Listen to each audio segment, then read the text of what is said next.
Start करते हैं from the first question. आपको आंसर देना है, थोड़ा सा कोऑपरेशन करना है। मैं ऐसा नहीं बोल रही कि आपको इक्वेशन सॉल्व करना है, क्वेश्चन मैं सॉल्व करूंगी, बट आपको क्लिक हो जाना चाहिए कि ये कौन से टॉपिक में से है, इसका फॉर्मूला कौन सा यहाँ पे है। एक चीज क्लैरिफाई करना चाहूंगी कि फ्रेंड्स, अगर एग्जाम में आपको नहीं आ रहा है, काफी सारे ऐसे क्वेश्चन है कि आपको फॉर्मूला या फिर मेथड आपको नहीं याद आएंगे, तो आप उसको ट्रायल एंड एरर मेथड से भी कर सकते हो। बट काफी बार क्या होता है कि ट्रायल एंड एरर मेथड भी लॉन्ग कट हो जाती है शॉर्टकट की जगह, क्योंकि अगर डी वाला क्वेश्चन आया तो आप एक को रखेंगे, फिर ट्राई करोगे, फिर बी को, फिर सी को, और फिर लास्ट में डी को आप ट्राई करके देखोगे कि यार ये आंसर सही है कि नहीं। तो आपको सेम क्वेश्चन 4 बार करना पड़ेगा। काफी बहुत इजी होता है, फर्स्ट क्वेश्चन सेकंड क्वेश्चन है और बहुत ही छोटा है, और एक दो स्टेप में आंसर आ जाता है, तो trial and error method work कर जाती है ओरिजिनल जो मेथड है उससे भी। बहुत ही जल्दी ट्रायल एंड एरर से भी हो सकता है। तो एग्जाम में अगर कुछ भी स्ट्राइक नहीं हो रहा है तो आप ट्रायल एंड एरर से कर सकते हो। और ओरिजिनल जो मेथड आपको लग रही है कि बहुत ही लॉन्ग है, लेंथी है, तो आप जा सकते हो, वरना हमारा जो फॉर्मूला है, जो मेथड है, वही हम यूज करेंगे। क्योंकि उससे क्या है फ्रेंड्स, श्योरिटी है कि फॉर्मूला रखा, वैल्यूज डाली, आंसर निकाला, श्योरिटी है ना। चलो फर्स्ट क्वेश्चन यहाँ पे आ जाओ, रेडी हो जाओ, get set ready. Two numbers are in the ratio 5:7। If the sum of the number is 192, then the what is the greater number, कौन सा होगा। टू नंबर्स है फ्रेंड्स, 5:7 रेशियो में है, ठीक है, और उनका वो सम करने जाए तो 192 होता है। तो क्या फ्रेंड्स, हम वो नंबर 5:7 रेशियो में है, रेशियो का इक्वेशन है ये, तो क्या हम इसको 5x और 7x ऐसा एज्यूम कर सकते हैं, दो नंबर 5x एंड 7x। और एक चीज दी है कि दोनों का सम 192 है, तो क्या हम 5x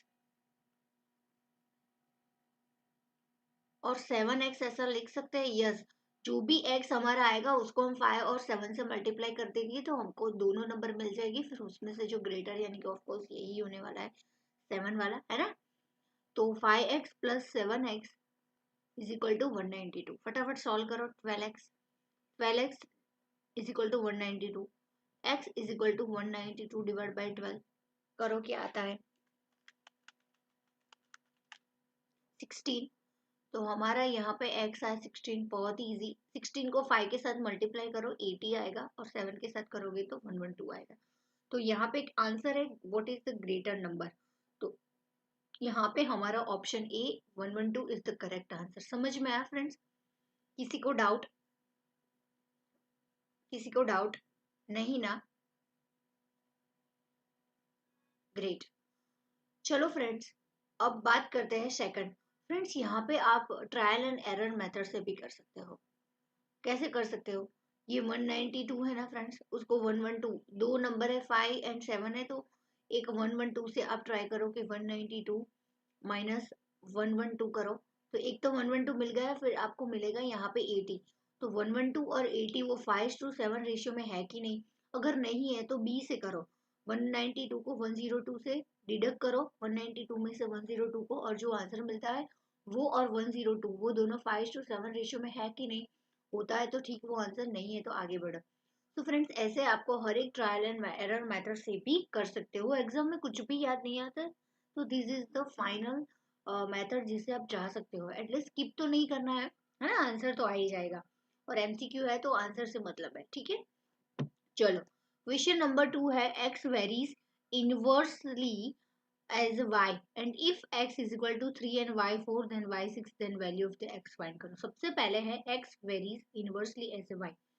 तो आप कैसे करोगे? x जो है ना, तो उसको लिखोगे कैसे? सबसे पहले उसको ऐसे लिखा जाता है, x वेरीज इनवर्सली पूछा है तो y नीचे डिनोमिनेटर में आएगा। समझ में आए? वेरीज दो रिलेशन है, एक तो डायरेक्टली वो हो सकता है या फिर इनवर्सली। तो यहाँ पे क्या पूछा है? इनवर्सली, तो x जो है वो है y के साथ ऑपोजिट है, तो यहाँ पे ये न्यूमरेटर में, ये डिनोमिनेटर, यानी कि इनवर्स रिलेशनशिप है। समझ में? अभी पूछा है, सबसे पहले उसको फॉर्मूला में लाने के लिए नॉर्मल में उसको हम क्या करेंगे, एज्यूम करते हैं 6 इक्वल टू के, पता है ना फ्रेंड्स, के एज्यूम करते हैं x इज इक्वल टू के 1/y, है ना। यस, तो यहाँ पे x और y की वैल्यू दे दी है, चलो यहाँ पे x और y की वैल्यू दी है तो हमें k की वैल्यू मिल जाएगी, फिर k की वैल्यू मिल जाएगी और y की भी दे दी है तो फिर हमें x मिल जाएगा। बहुत ही इजी, चलो अपने आप से करो फटाफट, चलो बेटर है कि अगर इसमें से क्वेश्चन आ गए तो ये आपका एक रिवीजन भी हो जाएगा, और मॉड्यूल ने इंस्टीट्यूट ने दिया है तो ऑफकोर्स कुछ रीजन से दिया होगा, है ना। तो चलो वो हम सॉल्व कर लेते हैं। चलो वेरी गुड, अनुराग ने तो आंसर भी दे दिया, 2 इज द करेक्ट आंसर। चलो देख लेते हैं कैसे आया फ्रेंड्स, फटाफट। मैंने हीट तो वैसे दे ही दिया है, एक्स 3 है, यहाँ पे 3x के as it is, y inverse में है तो नीचे आएगा 4, तो ये 4 इधर चला जाएगा तो k is equal to 12 answer आएगा। अभी क्या बोला है, y6 है, same question, same formula, x find करना है ना। यस, k दे दिया है 12 और y दे दिया है तो नीचे आ जाएगा 6 2 जा x is equal to 2 answer आएगा। Yes, you are the right, perfect correct answer है अनुराग, ग्रेट। तो यहाँ पे सी आंसर आएगा 2। समझ में आया। क्वेश्चन नंबर 3, क्वेश्चन नंबर 3, यार यहाँ पे थोड़ी सी जगह कर लेते हैं ना, स्पेस नहीं है, चलो। Question number 3 simple interest and compound interest का है, यानी कि चैप्टर वो है बट क्वेश्चन है सिंपल इंटरेस्ट का। A sum will be a double itself at a simple interest per annum in 8 years. A sum will be double itself at a simple interest per annum in 8 years. Then the simple interest आपको rate जो है वो find करना है कि जो है कोई एक्स अमाउंट है फ्रेंड्स जो हमने इन्वेस्ट की है, यानी कि प्रिंसिपल अमाउंट जो है वो 8 इयर्स में डबल हो जाती है, यानी कि 2p हो जाती है 8 इयर्स में। तो सिंपल इंटरेस्ट उसका रेट ऑफ इंटरेस्ट क्या होगा। तो फ्रेंड्स सिंपल इंटरेस्ट का फॉर्मूला लगाओ।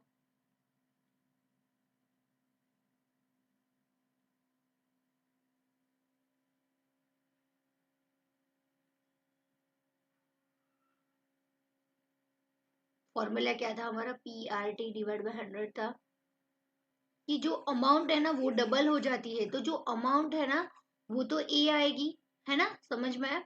तो जो अमाउंट यानी कि अमाउंट इज इक्वल टू क्या है, पी प्लस सिंपल इंटरेस्ट, तो ये डबल हो जाता है, समझ में आया। तो A is equal to P plus S I, समझ में आया, वो डबल हो जाता है। तो ए की जगह हम 2p रखे और यहाँ पे p रखे तो ऐसा ही भी हमारा p हुआ ना, समझ में है। तो सिंपल इंटरेस्ट और प्रिंसिपल हमारा सेम रहेगा क्योंकि वो डबल हो जाता है।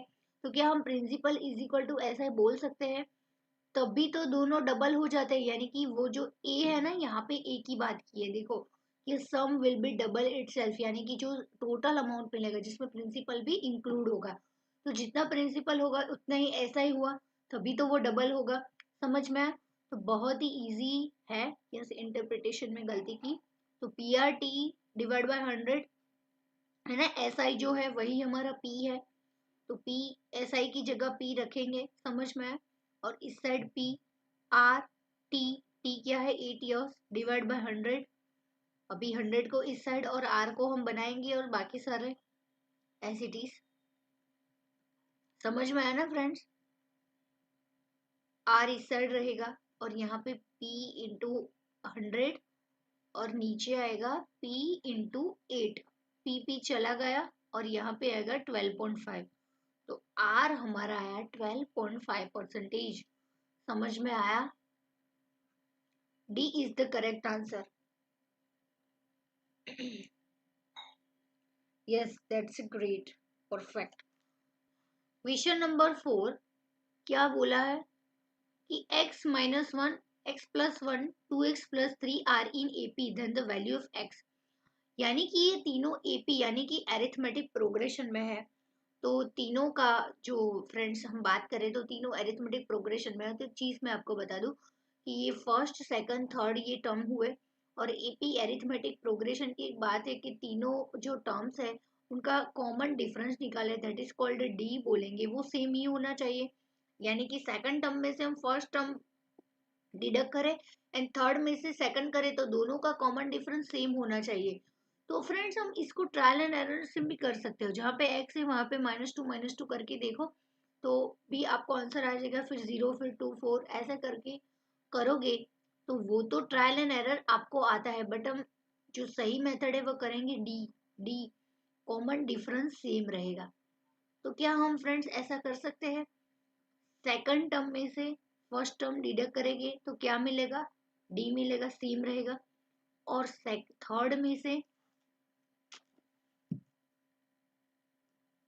थर्ड में से सेकंड डिडक्ट करोगे तो भी सेम होना चाहिए, तो दोनों के बीच में इज इक्वल टू रख देते हैं। समझ में आया? ऐसा सम हमने ऑलरेडी किया है ना। ये थर्ड है 2x+3 -x+1। चलो फटाफट सॉल्व करो, बहुत इजी है। x+1 -x+1 हो जाएगा, माइनस माइनस समझ में आया। ये 2x+3 -x माइनस हो जाएगा, है ना, माइनस मल्टीप्लाई, ये x x उड़ गया, 2 बचा, यहाँ पे 2x - x x बचा। समझ में आया?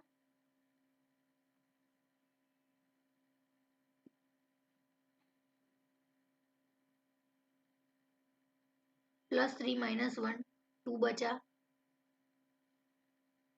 अभी ये 2 को इस साइड ला दो तो x 2 - 2 यानी कि x = 0 हो जाएगा।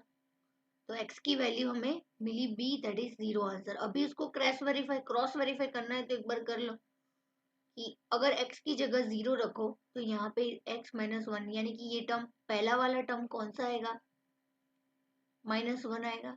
चलो सेकंड वाला x की जगह 0 तो +1 आएगा। फिर दूसरा रखो यहाँ पे 0 तो 0 × 2 0 +3 यानी कि 3।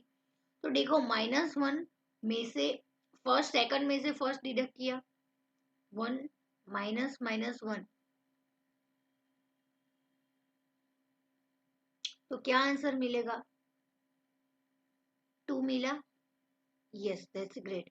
फिर थर्ड में से सेकंड डिडक्ट किया तो 2, यानी कि कॉमन डिफरेंस है 2, सेम है, सही है, यानी कि दोनों का कॉमन डिफरेंस सेम आ रहा है, सेकंड में से थर्ड में से सेकंड और सेकंड में से फर्स्ट, यानी कि B is the correct answer. ये क्रॉस वेरीफाई भी कर लिया। समझ में आया? क्वेश्चन नंबर 4 रिपीट करो। श्रुति यहाँ पे आपको पता है ना कि जब एपी में कोई सीरीज होती है तो ये x-1 x+1 ये एपी सीरीज में है, 2x+3 ये सब एपी में है। तो एपी में जो होता है ना फ्रेंड्स उसका कॉमन डिफरेंस सेम होता है, दैट इज डी। और जीपी में जो कॉमन डिफरेंस है वो क्या होता है, आर। वो जब हम करेंगे तब मैं आपको समझाऊंगी, जीपी का क्वेश्चन आएगा। जीपी में जो होता है कॉमन डिफरेंस वो डिवाइड एंड मल्टीप्लिकेशन में होता है, इसलिए उसको जियोमेट्रिक प्रोग्रेशन बोलते हैं। और अरिथमेटिक प्रोग्रेशन में कॉमन डिफरेंस प्लस माइनस का होता है। समझ में आया? चलो क्वेश्चन नंबर 5 करते हैं अभी, है ना। कमेंट करो समझ में आ गया है तो। क्वेश्चन नंबर 5 यहाँ पे ध्यान दो फ्रेंड्स, 256 128 64 ये एपी में जीपी हमें नहीं पता, तो सबसे पहले कॉमन डिफरेंस सेम आता है। 120 - 256 करो क्या मिलता है, सेकंड में से फर्स्ट डिडक्ट करने का ना, -128। अभी 64 में से 128 डिडक्ट करो तो ऑफ कोर्स 128 माइनस तो नहीं आएगा क्योंकि सेल्फ 128 है ना। तो फ्रेंड्स यहाँ पे इतना मतलब होगा, इतना समझ में आएगा कि ये सीरीज एपी में नहीं है। अभी देखो जीपी में है कि नहीं, 256 है तो 128 डिवाइड बाई 256, सेकंड में से थर्ड करते हैं तो कॉमन डिफरेंस आर मिलता है। समझ में आता है ना, जैसे हम एपी में करते हैं ना, second minus first, third minus second और हमें डी मिलता है, वैसे आर में हम क्या करते थे, second divide by first term, वही थर्ड माइनस सेकंड करते थे तो हमें सेम मिलना चाहिए, फिर अगर और आगे है तो fourth divide by third term. तो इससे जो हमें आंसर मिलता है वो है कॉमन डिफरेंस आर, वो सेम होना चाहिए। समझ में आया? तो फ्रेंड्स यहाँ पे 128 डिवाइड बाई 256 करो, 1 2। ठीक है, चलो अभी क्रॉस वेरीफाई करो थर्ड में से, और यहाँ पे 64 डिवाइड बाई 128 करो। अच्छा, उसका भी 1/2 मिला। इसीलिए इतना समझ में आएगा कि ये सीरीज जीपी में है, ये सीरीज जीपी में है। चलो, और कॉमन डिफरेंस आर भी समझ में आ गया, उसका कॉमन डिफरेंस क्या है आर, वो भी हमें मिल गया, आर यानी कि 1/2। समझ में आया ना? सीरीज दी है उसका उपयोग किया है बस, और कुछ नहीं किया। 120 डिवाइड बाय 256, 1/2 मिला, और 64 डिवाइड बाय 128 किया तो 1/2 मिला। तो ये सेम आया, इसलिए हमारा आर मिल गया 1/2। That's great. फिर ए मिला, फर्स्ट टर्म है उसको हम ए बोलते हैं, ए इज इक्वल टू 256। बहुत इजी। तो ट्राई करो, यहाँ पे क्या पूछा है, eight term. Friends eight term हम थोड़ा सा फिजिबल है, वो directly trial and error method से भी कर सकते हैं। 256 इंटू 1/2 करो, मिल जाएगा सेकंड, फिर 1/2, 64, फिर 1/2, ऐसा 8 टाइम करोगे तो आपको आंसर मिल जाएगा। बट हमारे पास बहुत ही बढ़िया फॉर्मूला है। कौन सा है? Tn बराबर a into are n-1 power. आपको पता है ना कि भूल गए हमारा फॉर्मूला? a क्या है 256 फर्स्ट टर्म, r क्या है हमारा 1/2, n-1 यानी कि n क्या है हमारा 8 टर्म फाइंड करना है ना, T8 फाइंड करना है। तो 8-1 क्या आएगा, फटाफट करो।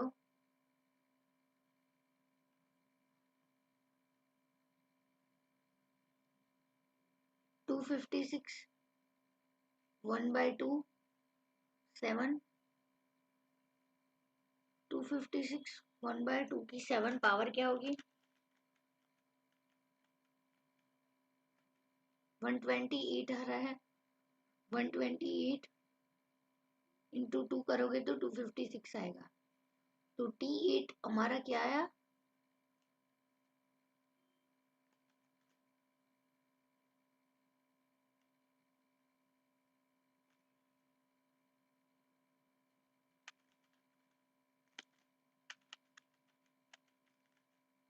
यस 2 आया। T8 हमारा क्या है 8 टर्म 2 आया।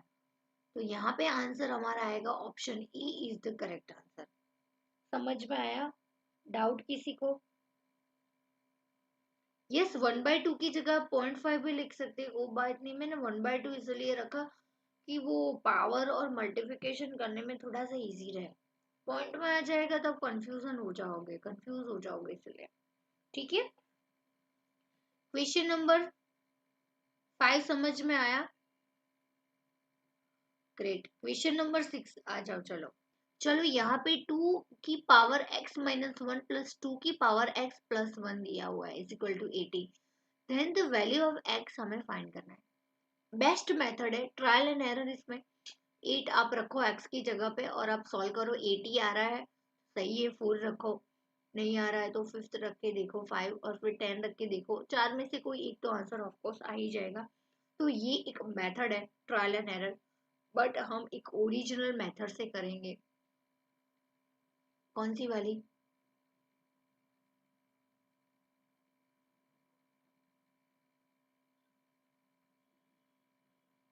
कैसे? हमने वो बेस वाले इंडाइसिस वाले चैप्टर में पढ़ा कि 2 की पावर x और 2 की पावर, अभी 2x-1 है। तो फ्रेंड्स मल्टीप्लिकेशन में क्या हम ऐसा लिख सकते हैं 2 की पावर x है और 2 की पावर -1, ऐसा भी लिख सकते हैं। Yes, why not. x plus 1 है तो 2 की पावर x इंटू 2 की पावर 1 ऐसा लिख सकते हैं। यस, हमने वो चैप्टर पढ़ा लॉगरिथम इंडाइसिस वाले चैप्टर में कि जब दोनों यानी कि 2x और बेस सेम है, 2 है, तो क्या हम 2 की पावर x प्लस 2 ऐसा लिखते थे? यस, पावर की एडिशन होती थी जब बेस सेम है और मल्टीप्लिकेशन में है। और जब बेस सेम है और ऊपर नीचे है, तो यहाँ पे 2 की पावर x, यहाँ पे 2 है, तो क्या हम 2 की पावर 2x माइनस 2 ऐसा लिख सकते थे? यस, व्हाई नॉट, ये हमारा रूल था। तो इंडाइसिस लॉगरिथम वाले चैप्टर में जब डिवीजन में हो तो पावर की डिडक्शन होती थी, और मल्टीप्लिकेशन में हो तो पावर ऐड होता है। जो रूल मैंने आपको याद करवा दिया, समझ में आया? तो वो रूल आपको समझ में आ गया होगा, बस वही रूल का यहाँ पे एप्लीकेशन करना है। 2 की पावर x इंटू 2 की पावर -1 प्लस 2 की पावर x इंटू 2 की पावर 1 इज इक्वल टू 18 होना चाहिए। चलो अभी यहाँ पे 2 की पावर x है और यहाँ पे भी 2 की पावर x है, तो क्या हम फ्रेंड्स 2 की पावर x को कॉमन निकाल सकते हैं? यस, निकालो 2 की पावर x को। तो अभी बीच में 2 की पावर माइनस है, 2 की पावर -1 है, तो यानी कि ये 1 डिवाइड बाई 2 हुआ ना? यस ऑफ कोर्स, तभी तो माइनस हुआ होगा। तो डिवीजन में है, अभी जस्ट मैंने बोला कि डिवीजन में है तो पावर माइनस में होती है, तो क्या हम यहाँ पे 1/2 लिख सकते हैं? यस, प्लस 2 की पावर 2, 2 की पावर 1 है, तो यहाँ पे तो 2 ही आएगा, और इस साइड एज इट इज 18 ही रखो। समझ में आया? यहाँ पे 2 की पावर x कॉमन निकालो, यहाँ पे एलसीएम ले लो, 2 एलसीएम निकलेगा तो 1 प्लस 4, 2 इंटू 2, 2 2 जा 4, और यहाँ पे 2 रहेगा और यहाँ पे बनेगा 18। समझ में आया? सिंपली हम अभी इक्वेशन को सॉल्व कर रहे हैं, कोई भी अभी मेथड नहीं है। 5 डिवाइड बाई 2 हो जाएगा और इस साइड आ जाएगा 18। अभी इस ये दोनों है, उसको इस साइड ला दो, तो x जो है उसका हम कुछ कर सकते हैं, इज इक्वल टू के इस साइड, क्योंकि हमें x की वैल्यू फाइंड करनी है तो उसको अकेला रखो। तो 2 raise to x as it is 18 into 2, 5 division में हो जाएगा और ये डिवीजन में है तो मल्टीप्लिकेशन में हो जाएगा। 5 है, चलो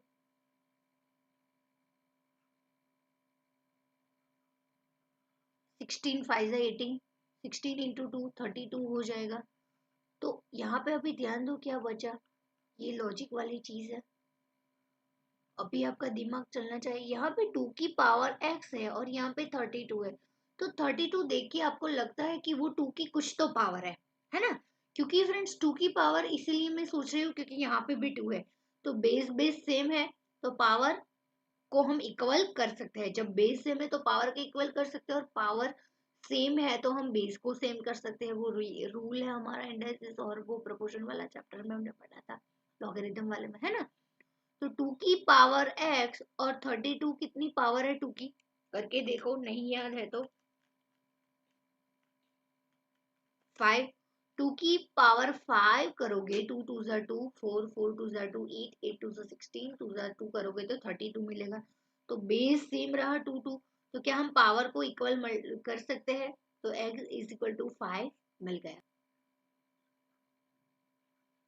ट्रायल एंड एरर मेथड से भी कर सकते हो, मुझे लगता है कि इसमें ट्रायल एंड एरर से और इजी हो जाता, बट मैं आपको समझा के कर रही हूँ ना, इसलिए थोड़ा सा टाइम लग रहा है। अच्छा, एग्जाम में तो आप 2 3 स्टेप यहाँ पे मिस भी कर सकते हो, डायरेक्टली सीधा मल्टीप्लिकेशन करके करो, आंसर से मतलब है, स्टेप्स से कोई मतलब नहीं है। चलो यहाँ पे अभी 7th question, if a and b the roots of the equation, यानी कि 2x², ये फ्रेंड्स कॉन्ट्राडिक्ट इक्वेशन का है। क्वाड्रेटिक इक्वेशन में दो ही चीज थी, कौन सी? दो रूट्स है, अल्फा बीटा, आपको पता है ना? वो रूट्स है, उसका आपको प्लस एंड प्रोडक्ट दोनों आते थे, एडिशन और प्रोडक्ट, यानी कि मल्टीप्लिकेशन। तो दोनों का फॉर्मूला आपको पता होना जरूरी है। याद है क्या आपको? अल्फा बीटा जो रूट्स है दोनों, अल्फा बीटा है, उसको प्लस करते हैं तो आंसर क्या आता है? -b डिवाइड बाई a, और दोनों रूट्स है उसका प्रोडक्ट, यानी कि मल्टीप्लिकेशन करोगे तो c डिवाइड बाई a। अब आपके दिमाग में आ गया what is b and a, तो ये कॉन्ट्राडिक्ट इक्वेशन है, द्विघात समीकरण है। आपको पता है यहाँ पे ax² plus bx plus c is equal to 0 है, तो यहाँ पे a क्या हुआ 2, b क्या हुआ +2, और c क्या हुआ -3। तो सिंपली यहाँ पे क्या पूछा है कि a and b are the roots of the equation 2x square plus 2x minus 3 is equal to 0, then the value of 2ab, यानी कि यहाँ पे a और b का प्रोडक्ट पूछा है, समझ में आया? तो अल्फा बीटा 2ab का प्रोडक्शन है, करके बताओ चलो। यानी कि ये वाला फॉर्मूला यूज होगा, A B alpha beta is equal to C divide by A. यहाँ पे सी क्या है -3, ए क्या है 2 है ना, समझ में आया 2, तो -3 डिवाइड बाई 2 आया, यानी कि ए बी मिल गया हमें। फ्रेंड्स यहाँ पे 2ab है, यानी कि ऐसा बिल्कुल नहीं करना है कि 2 इंटू यहाँ से ए और बी लेना है, बिल्कुल नहीं। ये ए और बी क्या है, अल्फा और बीटा है। तो सबसे पहले ए इंटू बी यानी कि अल्फा बीटा का प्रोडक्ट का फॉर्मूला रखो, सी डिवाइड बाई ए है, उससे हमें मिला -3/2। अभी हमें क्वेश्चन में क्या पूछा है, 2ab, तो ए बी तो मिल गया, यानी कि अल्फा बीटा, ये रहा -3/2 इंटू 2 कर दो, यानी कि -3 डिवाइड बाई 2, 2 चला गया, -3 इज द करेक्ट आंसर। तो यहाँ पे D is the correct answer आएगा। समझ में आया? समझ में आया? आप एग्जाम में क्या गलती करोगे मैं बोल देती हूँ अभी, ये ए और बी द रूट्स है, पहले ये चीज पढ़ने की बहुत जरूरी है। A B are the roots, यानी कि अल्फा बीटा दो रूट्स है, वो ए एंड बी है। समझ में आया? तो ए एंड बी है, उसका प्रोडक्ट का फॉर्मूला आपको पता होना जरूरी है, that is C divide by A, और एडिशन का है -b डिवाइड बाई ए। तो बी और ए, फिर यहाँ से एबीसी की वैल्यू डालनी है और फिर ये यहाँ पे जाना है डायरेक्टली, यहाँ पे ए और बी, यहाँ पे ये नहीं कर देने का, क्योंकि इसका कोई मतलब है, ये ऐसे नहीं दिया कि ए और बी है वो रूट्स है। समझ में आया क्वाड्रेटिक इक्वेशन का? एपीजीपी का है फ्रेंड्स, 3p3 -3c3 क्या आएगा, अभी ये क्या है NPR होगा -NCR, फॉर्मूला डालो, n फैक्टोरियल डिवाइड बाय यहाँ पे क्या है n minus R factorial, minus n factorial divide by, formula आपको आना जरूरी है, n minus R factorial into R factorial. क्या अब आएगा, अब करके बताओगे मुझे क्या आंसर आएगा? यस, क्वेश्चन नंबर 8 का आंसर मिल गया। अरे वाह, कितने फास्ट है। 5 सही है, 5, इसमें कोई वो है नहीं, n factorial n minus R करना है, करवाओ कि आपको आ जाएगा? ठीक है, करवा देती हूँ, चलो। ये फॉर्मूला है, उसमें डालो वैल्यू, 3p3 है तो ऊपर आएगा 3 फैक्टोरियल, नीचे आएगा 3 माइनस आर, यानी कि 3 माइनस 3 फैक्टोरियल, इस साइड आएगा 3 फैक्टोरियल और 3 माइनस 3 फैक्टोरियल और आर फैक्टोरियल, तो आर भी यहाँ पे 3 है।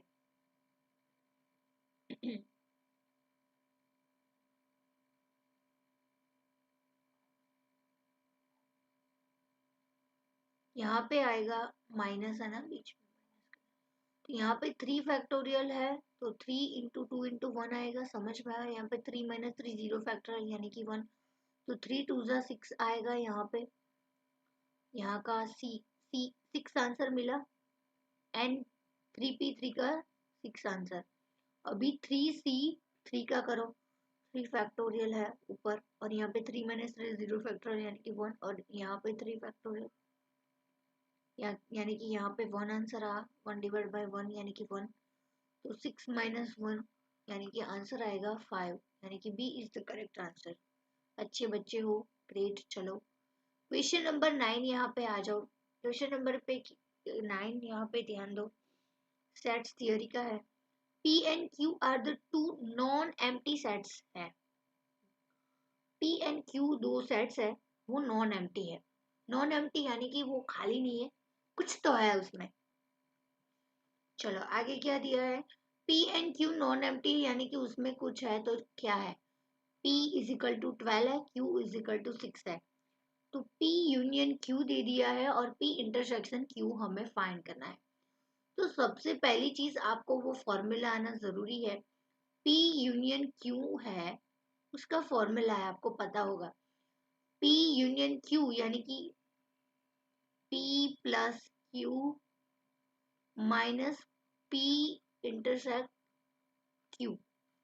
तो यहाँ पे पूछा है P इंटरसेक्ट Q, तो ये दे दिया है, ये दे दिया है और ये भी दे दिया है, तो ये मिल जाएगा, बहुत इजी। P यूनियन Q 10 आएगा, P आएगा 12, Q आएगा 6, और फाइंड क्या करना है, इंटरसेक्ट P इंटरसेक्ट Q। समझ में आया? इसको इज इक्वल टू के इस साइड ला दो तो ये माइनस प्लस हो जाएगा, और ये 10 को इस साइड लाओ तो ये माइनस में आ जाएगा। समझ में आया? तो 12 प्लस 6 18 माइनस 10, यानी कि P इंटरसेक्ट Q आएगा 8। तो A is the correct answer. So friends, यहाँ पे आपको फॉर्मूला याद आना जरूरी है, इसमें आप ट्रायल एंड एरर मेथड से नहीं कर सकते। अगर इसमें टर्म दे दिए होते ना ऐसे कि 1 2 3 है, 2 4 है, तब तुरंत ही बोल देते हैं कि P इंटरसेक्ट Q 2 है, दोनों में जो कॉमन है वो इंटरसेक्ट में आता है, यूनियन यानी कि हर एक वो आते हैं। Question number 10 ratio. अरे ये तो हमारे मॉडल का लगता है यार, ये आई थिंक हमने कर लिया है। क्वेश्चन नंबर 10 क्या आप खुद करोगे? देख के मुझे लग रहा है कि मॉडल का क्वेश्चन है, मुझे तो लगता है नाम भी सेम है। चलो, 6 years before, the ratio of the age of the two sisters Mitali and Sonali 2:3. Then the present age of Mitali is 30 years. Then the present age of Sonali हमें फाइंड करनी है। बहुत ही इजी है। सोनाली मिताली दो sister है, उसकी दोनों का एज का रेशियो दिया है, क्या है, 2:3, बिफोर 6 ईयर का है, और यहाँ पे कॉमन प्रेजेंट एज दे दी है, यानी कि प्रेजेंट आज उनकी कौन सी एज है, और ये रेशियो दिया है बिफोर 6 ईयर। तो क्या फ्रेंड्स हम ऐसा बोल सकते हैं मिताली एंड सोनाली, तो क्या हम ऐसा बोल सकते हैं कि प्रेजेंट एज मिताली की क्या है, पहले मिताली दे दिया है, सब में मिताली सोनाली, तो ठीक है, चेंज भी हो सकता है ना, याद रखने का, गलती ना हो जाए, सोनाली मिताली आगे पीछे हो जाएगा तो रेशियो चेंज हो जाएगा। तो मिताली सोनाली 2:3 है, रेशियो दे दिया है, बट ये बिफोर 6 ईयर का है फ्रेंड्स, ये चीज दिमाग में रखो। और प्रेजेंट एज दे दी है किसकी, मिताली की। तो क्या फ्रेंड्स ऐसा हम कर सकते हैं 30 माइनस 6, यानी कि प्रेजेंट 6 ईयर अबोव की मिल जाएगी, और मिताली की सोनाली की नहीं दी, तो उसको एक्स हम एज्यूम करते हैं कर प्रेजेंट एज जिसकी फाइंड करनी है, सोनाली की प्रेजेंट एज। तो ये प्रेजेंट एज में से 6 ईयर डिडक्ट करो तो बिफोर 6 ईयर की एज आ जाएगी, और सोनाली की भी यही करो, प्रेजेंट एज एक्स है और x माइनस 6 तो बिफोर 6 ईयर्स, तो ये काम में आ जाएगा 2:3 जो रेशियो दिया है बिफोर 6 ईयर का। समझ में आया? 30 minus 6 and divide by x minus 6, यानी कि 2:3 रेशियो मिल जाएगा। अभी सिंपली मल्टीप्लिकेशन डिवीजन करो, 30 माइनस 6 क्या आएगा, 24 divide by x minus 6, 2:3, calculate करो, 3 को इस साइड ले जाओ, 24 इंटू 3 क्या आएगा, 72, और ये यहाँ पे आ जाएगा, 2 के साथ मल्टीप्लाई करो फटाफट डायरेक्टली अभी, 2x 6 इंटू 12, 2x इस साइड 72 इस साइड आ जाएगा, 72 प्लस 12 84, 84 2 इस साइड डिवीजन में 42 आ जाएगी, is the current age Sonali की, तो 42 इयर्स की वो होगी। क्वेश्चन नंबर 11 बहुत ही इजी है, बहुत इजी, आप उसका आंसर बताओगे। क्वेश्चन नंबर 11 सिंपल इंटरेस्ट है, if I is the simple interest और R रेट है और T is the period है, then P being the principal, then the expressed as, क्या ऐसे हम बोल सकते हैं P into R into T divided by 100, यानी कि हमारा आंसर क्या बनेगा, question number option number C. समझ में आया? क्वेश्चन नंबर 11 बहुत इजी, डायरेक्टली दे दिया है फॉर्मूला। क्वेश्चन नंबर 12 पे आ जाओ।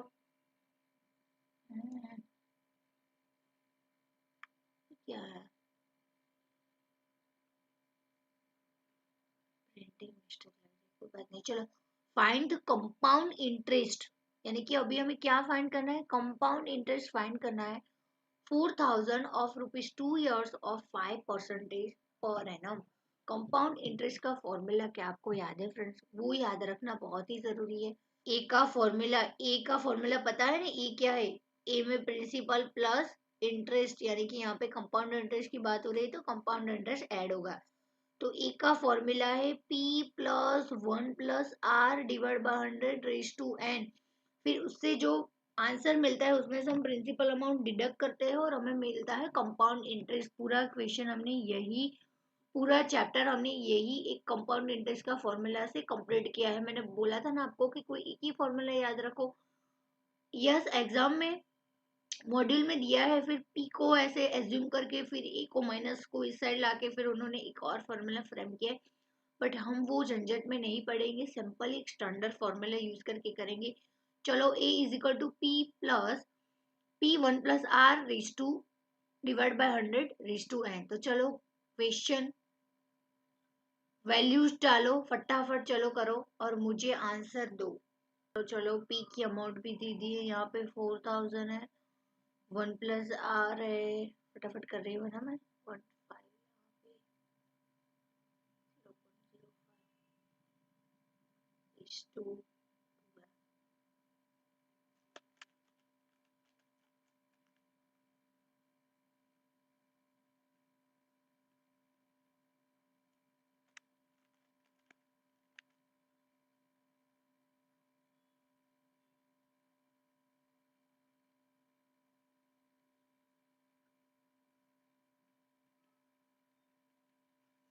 क्वेश्चन डी आ रहा है, आंसर डी आ रहा है क्या आपका?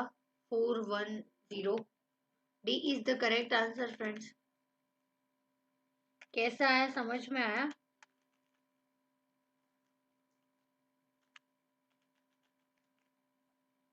410 आंसर आ रहा है question number D, sorry option number D. समझ में आया? P 1 plus R divide by 100 raise to n। Formula में वैल्यू डालो, पी दे दिया है 4,000, 1 प्लस R दे दिया है 5% और n भी दिया है ऑप्शन n, यानी कि ये टी 2 years टर्म पीरियड। तो 4,000 फिर यहाँ पे 1.05 आएगा, समझ में आया? यहाँ पे 5 डिवाइड बाई 100.05 प्लस 1 यानी कि 1.05 रेज टू 2, तो 1.1025 आएगा इंटू 4,000। तो आंसर हमें मिलेगा 4410। तो 4410 तो हमारा ए यानी कि टोटल अमाउंट है, हमें फाइंड करना है ए माइनस पी यानी कि इंटरेस्ट। तो 4410 टोटल में से प्रिंसिपल अमाउंट डिडक्ट करेगी तो 410 में इंटरेस्ट मिल जाएगा।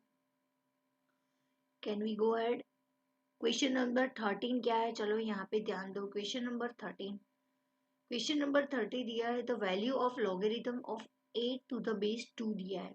लॉग का क्वेश्चन है, लॉग का क्वेश्चन है, जैसे बोला वैसे आप टाइप करो, पूरा आंसर मिल जाएगा उसमें।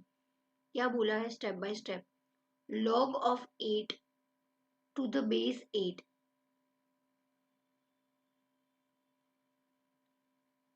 लॉग 8 टू द बेस 2, तो उसकी वैल्यू क्या है? यानी कि फ्रेंड्स यहाँ पे लॉग 8 दिया है, टू द बेस 2 है, तो आपका आंसर वैल्यू क्या आएगी? तो 2 की पावर आप कितनी करोगे? लॉग 8 है तो क्या हम बेस 2 है तो क्या 2 की पावर 3 कर सकते हैं? तो 8 आंसर मिलेगा। तो यहाँ पे वैल्यू क्या मिलेगी? 3। लॉग 8 है, बेस 2 है, तो बेस की कितनी पावर करेंगे तो लॉग की वैल्यू मिलेगी 8 मिलेगी। तो आंसर हमारा मिलेगा 8। समझ में आया? 3 आंसर आएगा क्वेश्चन नंबर 13 का ए आंसर। समझ में आया? बहुत ही easy. Question number 14, if the p varies inversely as q then it is written as। बहुत ही टफ क्वेश्चन है ना फ्रेंड्स, बहुत इजी है। p inverse 1/q, P varies inversely as Q, उसको कैसे लिखा जाता है, तो P इनवर्सली 1/q। ऑलरेडी आपको पता है, option A is the correct answer. चलो क्वेश्चन नंबर 15 पे आ जाओ। क्वेश्चन नंबर 15 क्या है, 2np3 is equal to 84 into np2, then the value of n। ये बहुत ही थोड़ा सा कॉम्प्लेक्स फॉर्मूला लग रहा है। मुझे लगता है कि इसमें ट्रायल एंड एरर मेथड बहुत ही इजी रहेगी, बट हम फॉर्मूला से भी कर सकते हैं। कैसे फ्रेंड्स, यहाँ पे 2 है ना, 2 into N P three is equal to 84 into N P two है। तो फ्रेंड्स यहाँ पे 2 को एज इट इज रखो और n फैक्टोरियल, और नीचे n माइनस आर फैक्टोरियल करोगे, और यहाँ पे भी 84 into N factorial n minus 2 factorial करोगे, यहाँ पे n माइनस 3 होगा, तो यहाँ पे n फैक्टोरियल उड़ जाएगा और यहाँ पे 2 बचेगा। तो लास्ट में फ्रेंड्स आएगा आपका आंसर क्या आएगा, something like 44n square minus 48n plus 4 is equal to 0, इस टाइप का आएगा। और आप जब सॉल्व करने जाओगे तो n इज इक्वल टू 11 और n इज इक्वल टू 2 1 आएगा, और n इज इक्वल टू 1 तो है ही नहीं, तो यहाँ पे 11 इज द करेक्ट आंसर, यानी कि बी आंसर आएगा। Product of the two roots already हमने कर दिया है 16। Product of the two roots quadratic equation 3x square minus 5x plus 2 is equal to 0 is, यानी कि ये क्या होगा, तो सबसे पहले प्रोडक्ट करो अल्फा बीटा का, product product of two roots यानी कि अल्फा बीटा क्या था उसका, वो c डिवाइड बाई a, यहाँ पे c क्या है 2 और a क्या है 3, तो 2 डिवाइड बाई 3, यहाँ पे c is the correct answer. बहुत इजी, इस टाइप के क्वेश्चन पूछ जाए तो बहुत मजा आता है ना। तो वैल्यू ऑफ 2:5 4, उसका भी पावर है 4, तो क्या होगा, तो फ्रेंड्स क्या आपको पता है ना, हम ऐसा करते थे, बेस x है फॉर एग्जांपल, उसकी पावर m और उसकी भी पावर n है, तो x into m into n होता था और x की पावर mn होती थी। बस एग्जैक्ट वही प्रॉपर्टी यूज करनी है। 2 है, उसकी पावर क्या बोला है 5 4, और उसकी भी पावर 4, तो 4 4 चला जाएगा, 2 की पावर 5 यानी कि 32 आंसर आएगा। क्वेश्चन नंबर 17 देख लो।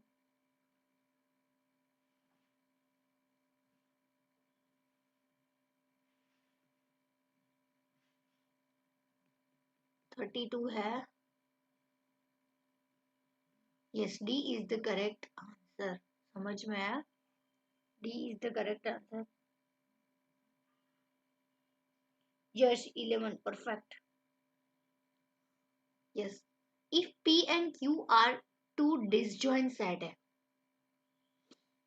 डिसजॉइंट सेट है, then N P intersects Q, बहुत इजी है। p and q disjoint set है यानी कि p and q में कुछ कॉमन ही नहीं है, तो फिर उसका इंटरसेक्शन तो कुछ निकलेगा ही नहीं ना फ्रेंड्स। तो p and q, p intersex q क्या आएगा, p इंटरसेक्ट q क्या आएगा,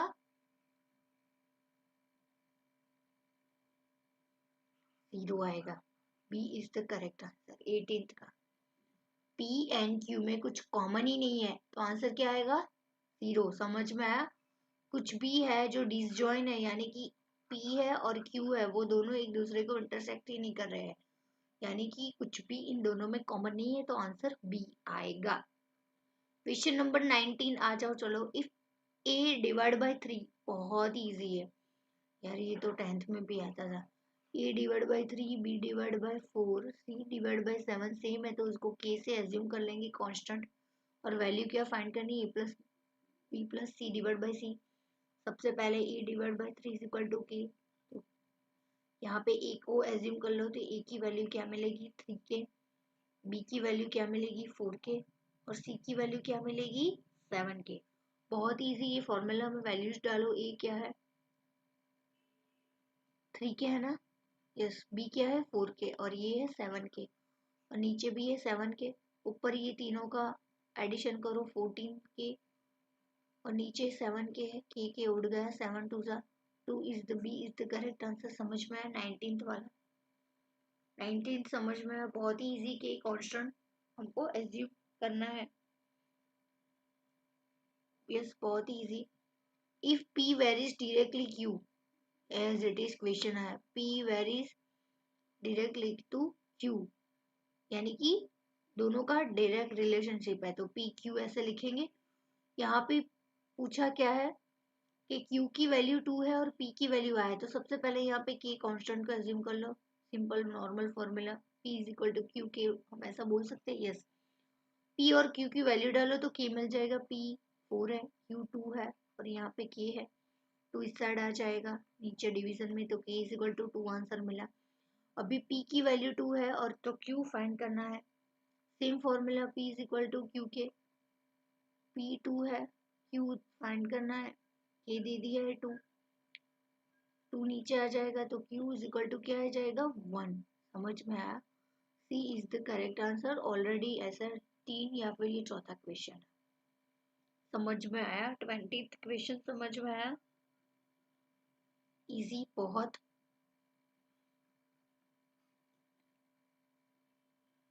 one, a man deposited sum of rupees money to a bank 9% simple interest per annum. Then the total interest that he will get at the end of the 5 years is 1620.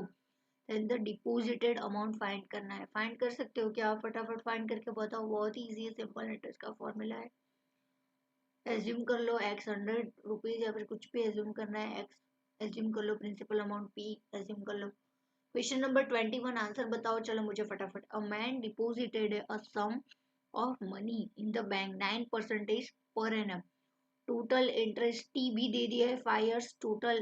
The total interest that he will get at the end of the 5 years is 1620. Then deposited amount find करनी है, यानी कि P find करना है।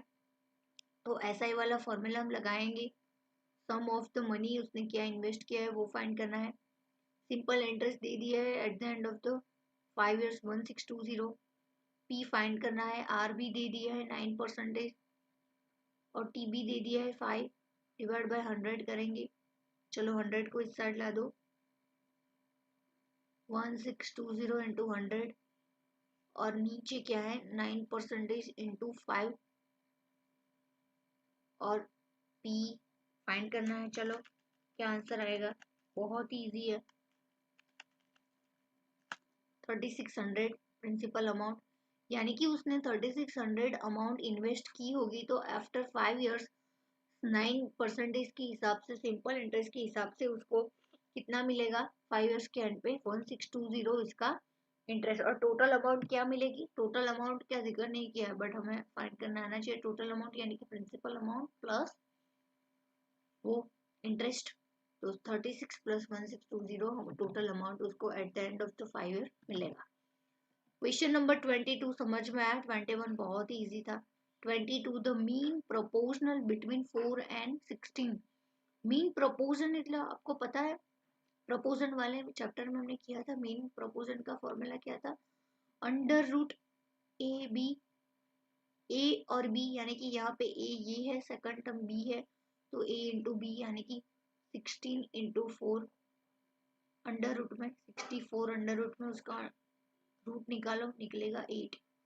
तो 8 is the correct answer. But यहाँ पे देखो, यहाँ पे +8 है और प्लस -8 है, तो friends D is the more appropriate answer. कि +8 भी हो सकता है, माइनस अंडर रूट में है ना, इसलिए तो प्लस माइनस है, तो D is the more appropriate. यहाँ पे ओनली +8 का जिक्र है, यहाँ पे प्लस और माइनस भी हो सकता है, आपको पता है ना। -8 करो तो भी उसका 64 हो सकता है। तो अगर +-8 नहीं दिया है और 8 दिया है तो 8 सिलेक्ट करो, बट +-8 दिया है तो मोर अप्रोप्रिएट सिलेक्ट करेंगे, यानी कि option D is the correct answer. चलो अगर ये नहीं दिया तो 8 आंसर आएगा। समझ में आया? दिया है तो डी आएगा। क्वेश्चन नंबर 23 6 टर्म पूछा है एपी में 258, डायरेक्टली भी कर सकते हैं। कॉमन डिफरेंस निकालो, 3 आएगा। देखो 2 + 3 करो, 5 सेकंड टर्म मिला, 5 में से और 3 ऐड करो तो 8 मिला, अभी 8 में और 3 ऐड करो तो 11 मिलेगा, फोर्थ टर्म। ऐसे करते जाओगे तो 6th टर्म को आपको इजीली मिल जाएगा। एग्जाम में सबसे इजी वाला जो है वो करने का, समझ में? 11 हमें कौन सा टर्म मिला, फोर्थ टर्म, उसमें भी 3 ऐड करो तो 14th मिल जाएगा फिफ्थ टर्म, एंड 14 में 3 ऐड करो तो 17th हमें मिल जाएगा, बहुत इजी।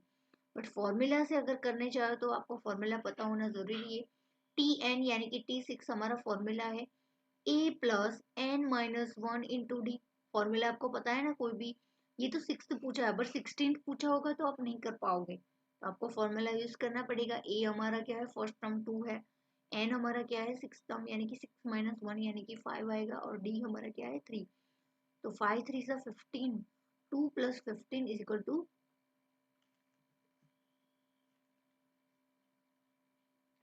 2 प्लस, अरे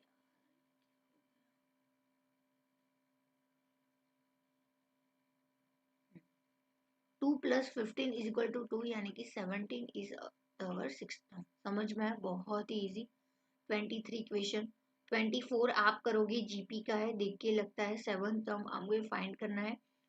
first second minus first term करोगे तो 8 - 16 यानी कि 1/2 है इसमें, फिर है 4 डिवाइड बाई ए, अगेन 1/2 यानी कि यहाँ पे हमारा कॉमन डिफरेंस आर आ रहा है 1/2.5। चलो फटाफट करके बताओ T7 क्या है, डायरेक्टली हम कर सकते हैं, 2 को 1/2 से डिवाइड करो, मल्टीप्लाई करो तो हो जाएगा, बट हम हमारा फॉर्मूला है वही स्टैंडर्ड यूज करेंगे, क्योंकि यहाँ पे 6 7 टर्म पूछा है, बट अगर एग्जाम में 17 टर्म पूछा तो नहीं है।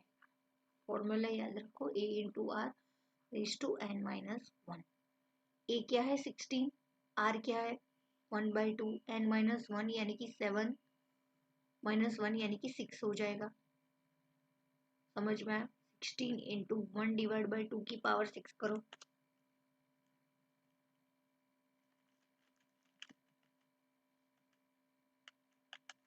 64 है, 16 4 जा 164 होता है, तो 1 डिवाइड बाई 4 आंसर आएगा। चलो यहाँ पे आंसर है, option B is the correct answer. समझ में आया, बहुत इजी। क्वेश्चन नंबर 25 आ जाओ, चलो पेश कर लेते हैं, अभी जो कहीं नहीं है यहाँ पे। क्वेश्चन नंबर 6 क्या पूछा है,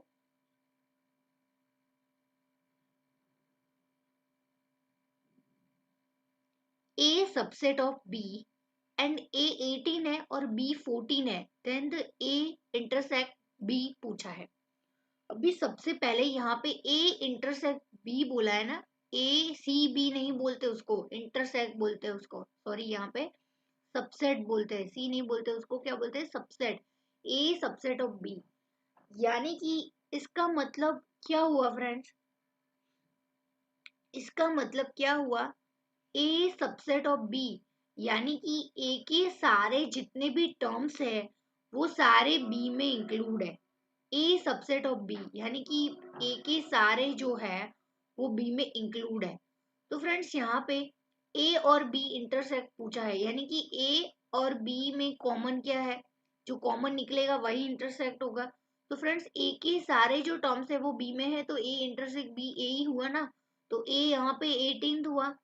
समझ में आया, ए सबसेट ऑफ बी, समझ में आया, बहुत ही इजी, कोई लॉजिक नहीं है। 26 से हम कल करेंगे, आज हमने 25 तक रखते हैं। समझ में आया, समझ में आया ना, चलो तो आज 25 तक रखते हैं, कल हम ऑलमोस्ट सारे क्वेश्चन जितने भी होंगे कंप्लीट कर लेंगे, फिर हम स्टार्ट के करेंगे, ठीक है। चलो बाय बाय।